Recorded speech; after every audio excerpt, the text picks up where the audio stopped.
सिंधुदुर्गात सध्या मुसळधार पाऊस पडतोय। पावसामुळे कोकणातला निसर्ग जरा जास्त हिरवागार झालाय।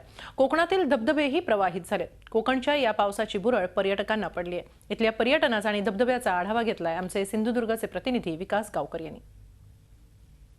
सिंधुदुर्ग जिल्ह्यात गेल्या 4 दिवसापासून मोठ्या प्रमाणात पाऊस पडतोय। यावर्षी जुलैच्या जवळजवळ पहिल्या आठवड्यापासून इथे पाऊस सुरू झाला। एरवी जूनमध्ये पाऊस सुरू होतो। यावर्षी पावसाने थोडासा लपंडाव केला। मात्र पावसाने जरी लपंडाव केला असला तरी आता कोकणात मोठ्या प्रमाणात पाऊस पडतोय आणि त्यामुळे कोकणातले जे धबधबे आहेत ते मोठ्या प्रमाणात वाहू लागल्याचं आपल्याला इथे दिसतंय। आपण इथे आहोत आता आंबोलीच्या धबधब्यावर। आंबोली हे जगप्रसिद्ध ठिकाण म्हणून ओळखलं जातं। या ठिकाणी मोठ्या प्रमाणात दरवर्षी पर्यटक येतात। अगदी कर्नाटक, महाराष्ट्र आणि गोवा या भागातूनही दरवर्षी मोठ्या प्रमाणात पर्यटक येतात। यावर्षी इथे मोठ्या प्रमाणात पर्यटक आलेले आहेत आणि इथले जे धबधबे आहेत ते मोठ्या प्रमाणात प्रवाहित झाल्याचं दिसतंय।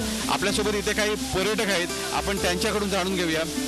मला सांगा, तुम्ही कुठून आलात? मी सावंतवाडीतून आली। काय तुम्हाला इथे आंबोलीच्या धबधब्यावर काय आनंद, कशा प्रकारचा आनंद तुम्ही उपभोगला? मस्त गार वातावरण आहे मेन म्हणजे, आणि गार पाणी आहे, त्याच्यामुळे खूप छान वाटतं इथे भिजायला। तुम्ही कुठून आलात इथे? गोव्याहून आलो। तुम्हाला काय आनंद इथे मिळाला? इथे आम्हाला धबधबा आवडतो खूप, आणि गोव्यात आहे निसर्ग पण हा जरा वेगळा आहे म्हणून आम्ही इथे येतो गोव्यात। तुम्ही दरवर्षी येता का इथल्या आंबोलीची मजा लुटायला? हो, दरवर्षी येतो। तुम्ही कुठून आलात? गोव्यावरून आहे। तुम्हाला काय कोकणाचा एक वेगळा आनंद, इथलं मेजवानी, इथलं जेवण घेतलं असेल किंवा कोकणाचा काय आनंद तुम्हाला मिळाला? इकडे आंबोलीला तर पूर्ण निसर्गच आहे, पूर्ण ग्रीनरी आहे जी आम्हाला गोव्याला नाही मिळते जास्त। तर तो एक वेगळा एक्सपिरियन्स असतो आणि चांगला असतो for a change. So that's why we are here.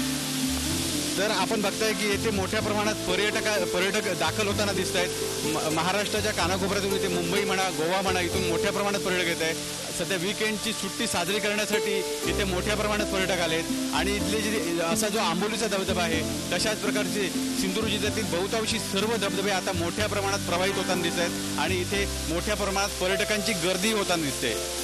Cameraman Deepak वाघमारेसह Vikas Gavkar, Zee media, Sindhudurg. Zee 24 तास रहा एक पाऊल पुढे।